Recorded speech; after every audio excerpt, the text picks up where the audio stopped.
ಎಲ್ಲರಿಗೂ ನಮಸ್ಕಾರ. ಮಾತೆಲ್ಲ ಸೊನ್ಮೇಲು ನಾನಿವತ್ತು 4:30ಗೆ 4:15ಗೆ ಎದ್ದುಬಿಟ್ಟೆ. 4 ಗಂಟೆಗೆ ಬೇಡ ಅಂತೇಳಿ ನಾವಿತ್ತು ಬ್ರೇಕ್ಫಾಸ್ಟ್ ಬೇಗ ಆಗುತ್ತೆ. ಅಕ್ಕಿ ರೊಟ್ಟಿ ಮತ್ತು ಚಟ್ನಿ ಮಾಡ್ತಾಯಿದ್ದಾನೆ. ಅದು ಬೇಗ ಆಗಿಬಿಡುತ್ತೆ. ಹಾಗಾಗಿ ನಾನು 4 ಗಂಟೆಗೆ ಏಳಲಿಲ್ಲ, 4:15ಗೆ ಎದ್ದಿದ್ದೇನೆ. ಇವಾಗ ಎಲ್ಲ ರೆಡಿ ಮಾಡ್ತಾಯಿದ್ದಾನೆ. ಅಕ್ಕಿ ರೊಟ್ಟಿಗೆ ಬೇಕಾದಂಥ ಎಲ್ಲ ಸಾಮಾನುಗಳನ್ನ ತೆಗೆದಿದ್ದೇನೆ. ಯಾಕಂತಂದರೆ ನನಗೆ ವೀಡಿಯೋ ಕೂಡ ಮಾಡಬೇಕಿತ್ತು.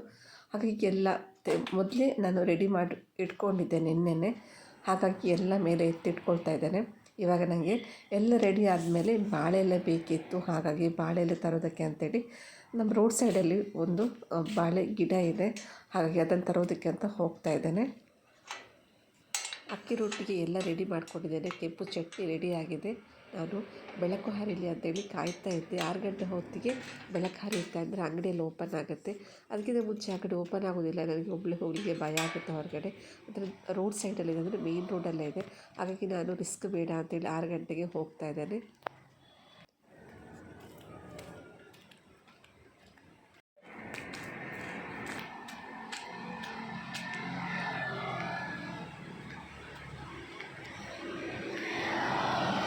ನನಗೆ ಬಾಳೆ ಎಲೆ 2 ಪೀಸ್ ಬೇಕಿತ್ತು, ಚಿಕ್ಕ ಚಿಕ್ಕ 2 ಪೀಸ್ ಬೇಕಿತ್ತು. ಅಕ್ಕಿ ಹಿಟ್ಟನ್ನು ತಟ್ಟೋದಕ್ಕೆ ನನ್ನ ಹತ್ರ ಬೇರೆ ಯಾವುದೂ ಇಲ್ಲದ ಪ್ಲಾಸ್ಟಿಕ್ ಆ ಥರ ಯಾವುದೂ ಇಲ್ಲ. ನಾನು ಹೆಚ್ಚಾಗಿ ಬಾಳೆ ಎಲೆಯಲ್ಲಿ ತಟ್ಟೋದು, ಹಾಗಾಗಿ ತೊಗೊಬಂದೆ.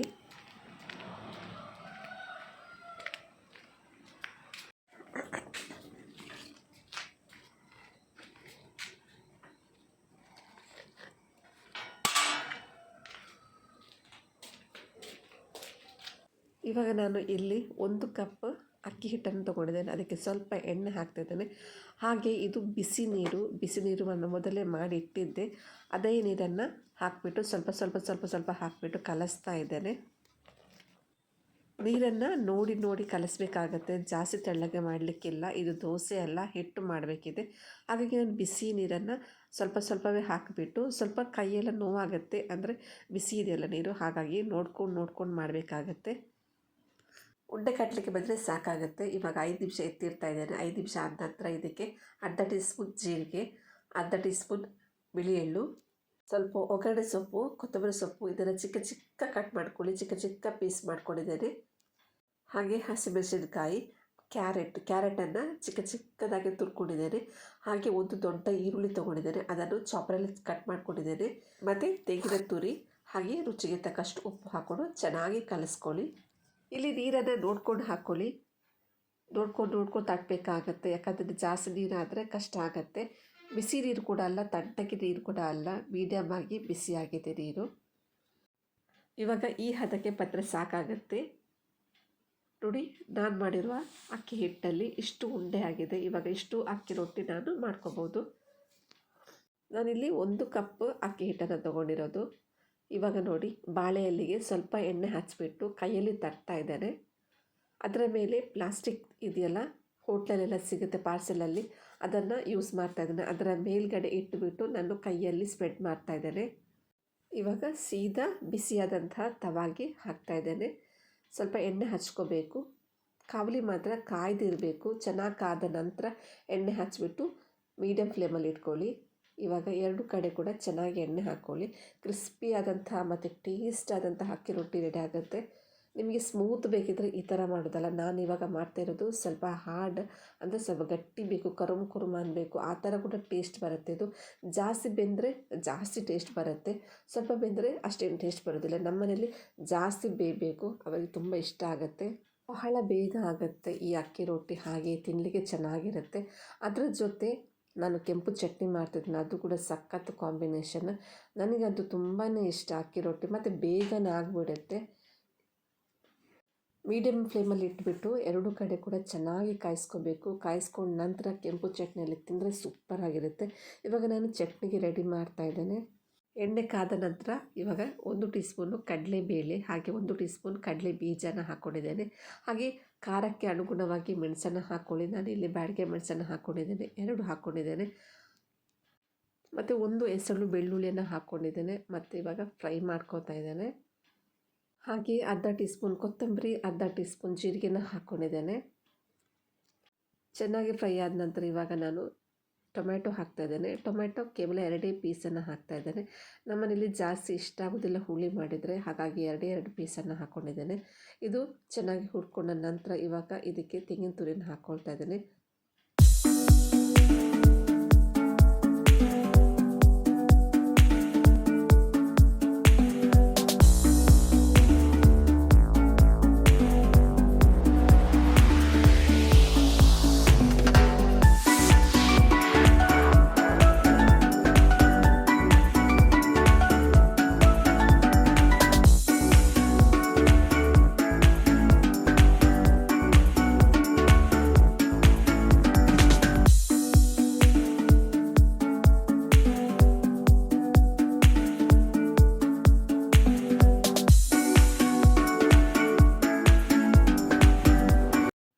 ಬೆಳಿಗ್ಗೆ ಸ್ನ್ಯಾಕ್ಸಿಗೆ ಚೀಸ್ ಬ್ರೆಡ್ ಮಾಡಿಕೊಟ್ಟಿದ್ದೆ, ಹಾಗಾಗಿ ಬ್ರೆಡ್ ಉಳಿದಿದೆ.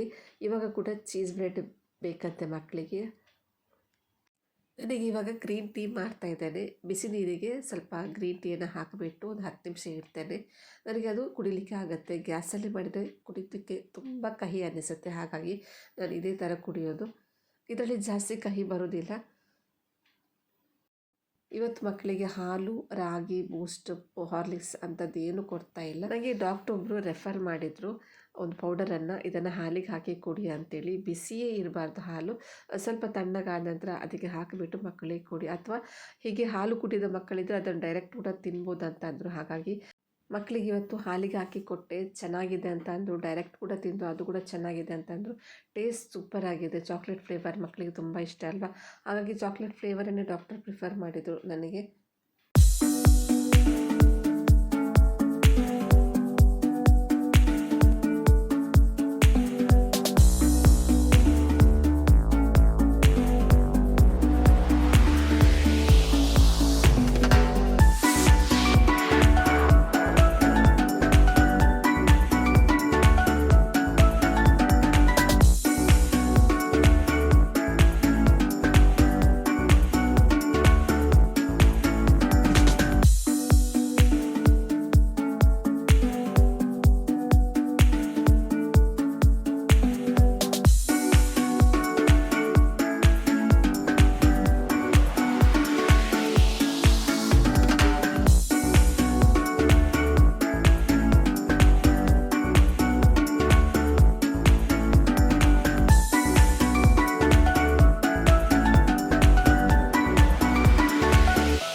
ಜಾತ್ರೆ ಶುರುವಾಗ್ತಾ ಇದೆ. ಇದು ನಮ್ಮ ಗ್ರಾಮದ ಜಾತ್ರೆ, ಹಾಗಾಗಿ ನಾಳೆಯಿಂದ ಶುರುವಾಗ್ತಾ ಇದೆ. ಇವತ್ತು ದುರ್ಗಾ ನಮಸ್ಕಾರ ಪೂಜೆ ಇದೆ, ಹಾಗಾಗಿ ನಾನು ಮತ್ತು ನನ್ನ ಮಗಳು ಹಾಗೆ ನೇಬರ್ಸ್ ಪೂಜೆಗಂತ ಹೋಗ್ತಾ ಇದ್ದೇವೆ.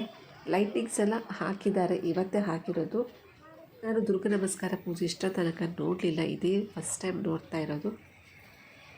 ಹಾಗಾಗಿ ನನಗೆ ತುಂಬ ಕುತೂಹಲ, ಯಾವ ರೀತಿ ಇರುತ್ತೆ ದುರ್ಗಾ ನಮಸ್ಕಾರ ಪೂಜೆ. ಎಲ್ಲರೂ ಹೇಳ್ತಾರೆ ಮನೆ ಮಕ್ಕಳಿಗೆ ಅದೇ ಗೃಹ ಪ್ರವೇಶಕ್ಕೆ ದುರ್ಗಾ ನಮಸ್ಕಾರ ಪೂಜೆ ಮಾಡ್ತಾರಂತೇಳಿ. ನಾನು ದುರ್ಗಾ ನಮಸ್ಕಾರ ಪೂಜೆಗೆಲ್ಲ ಕೂತ್ಕೊಳ್ಳಿಲ್ಲ, ಇದೇ ಫಸ್ಟ್ ಟೈಮ್ ಹೋಗ್ತಾ ಇರೋದು, ನೋಡ್ತಾ ಇರೋದು. ಹಾಗಾಗಿ ನನಗೆ ತುಂಬಾ ಖುಷಿ ಆಗ್ತಾಯಿದೆ, ನನಗೆ ಇಂಥದ್ದೊಂದು ಭಾಗ್ಯ ಸಿಕ್ಕಿದ್ದಾರೆ ನೋಡಲಿಕ್ಕೆ ಅಂತೇಳಿ. ಹಾಗಾಗಿ ಇಲ್ಲದಂದರೆ ನನಗೆ ರಾತ್ರಿ, ಅದು ಕೂಡ ಹಸ್ಬೆಂಡ್ ಇಲ್ಲದೆ ಬರೋದಂದರೆ ತುಂಬ ಸ್ವಲ್ಪ ಹಿಂದೇನೆ ನಾನು ಬರೋದೆಲ್ಲ.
ಪೂಜೆ ಮುಗಿಯಿತು, ಪ್ರಸಾದ ಕೂಡ ಕೊಟ್ಟು ಪ್ರಸಾದ ತಗೊಂಡು ಇವಾಗ ನಾವು ಅನ್ನಛತ್ರಕ್ಕೆ ಬಂದಿದ್ದೇವೆ. ಇಲ್ಲಿ ಅನ್ನದಾನ ನಡೀತಾ ಇದೆ, ಹಾಗಾಗಿ ನಾವಿಲ್ಲಿ ಲೈನಲ್ಲಿ ನಿಂತಿದ್ದೇವೆ.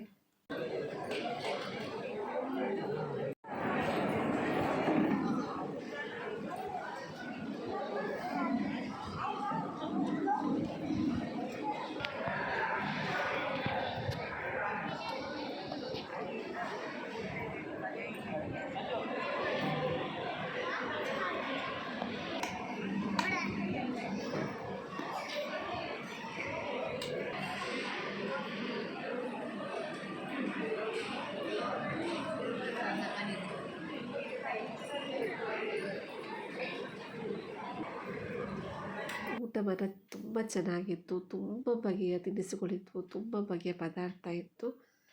ಹಾಗಾದರೆ ಇವತ್ತಿನ ವೀಡಿಯೋನ ನಾನು ಇಲ್ಲೇ ಎಂಡ್ ಮಾಡ್ತಾ ಇದ್ದೇನೆ. ಇವತ್ತಿನ ವೀಡಿಯೋ ಇಷ್ಟ ಆಗಿದ್ರೆ ಲೈಕ್ ಮಾಡಿ, ಶೇರ್ ಮಾಡಿ ಮತ್ತು ಸಬ್ಸ್ಕ್ರೈಬ್ ಮಾಡಿ. ಮತ್ತೊಂದು ಹೊಸ ವಿಡಿಯೋದೊಂದಿಗೆ ಮತ್ತೆ ಸಿಗೋಣ. Until then take care, bye. Thank you.